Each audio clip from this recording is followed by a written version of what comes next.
Who's running the Trump administration? Here's a hint, it's not Trump. People within the administration keep overruling his decisions and public pronouncements. After farmers recently warned that massive deportations were leading to labor shortages and crops were rotting in their fields, Trump held a rally in Iowa and said that farmers would have the final say on which undocumented workers could stay in the country. I got myself into a little trouble because I said, I don't want to take people away from the farmers. And we're going to do something I think that's going to be good. People have worked on a farm for 14, 15 years, and they get thrown out pretty viciously, and we can't do it. We got to work with the farmers, and I think that that's going to make a lot of people happy. Now, serious radical right people, who I also happen to like a lot, they may not be quite as happy, but they'll understand, won't they? Do you think so? Madam Secretary, look at you with a white hat on. Do you think they'll understand that? You're the one that brought this whole situation up. He said legislation on this was in the works. And how did Trump's own Secretary of Agriculture respond to his promise to let farmers decide which workers can stay? So no amnesty under any circumstances. Mass deportations continue. And what happened days later in California after Trump promised no more aggressive raids at farms? Immediately, there were aggressive raids at farms. Scenes reminiscent of Tiananmen Square, armored vehicles, tear gas, and mass arrests of law-abiding farm workers. And Brooke Rollins isn't the only cabinet member who recently overruled Trump.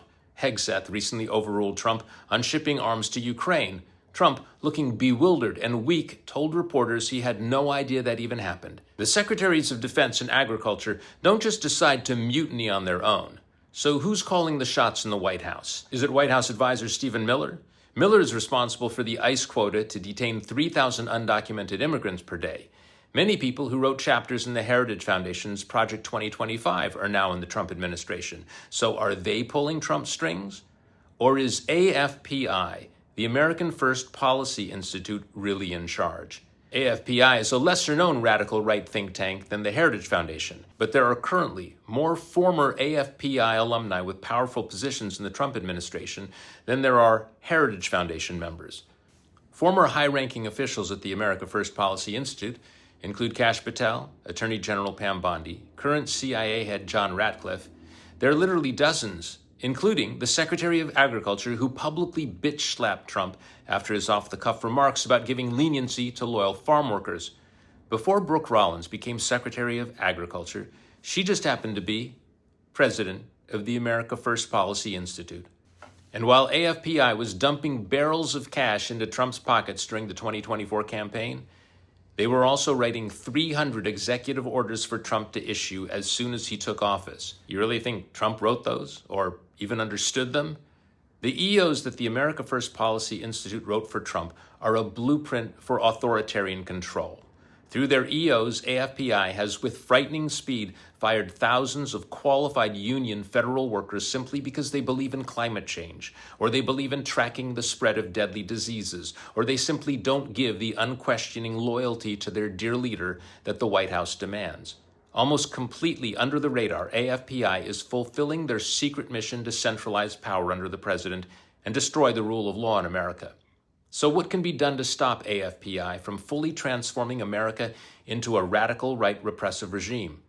Right now, one of the only things that can stand in their way is the fact that one of their own, Pam Bondi, after claiming she had a truckload of Jeffrey Epstein evidence, now says there's no Epstein Client List. And Donald Trump is begging his base nonstop to forget about possibly hundreds of child sex abuse victims.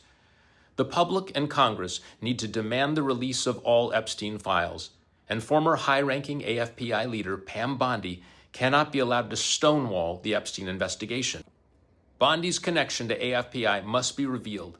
The fact that AFPI wrote 300 of Trump's EOs and is largely in charge of determining his policies must become public knowledge.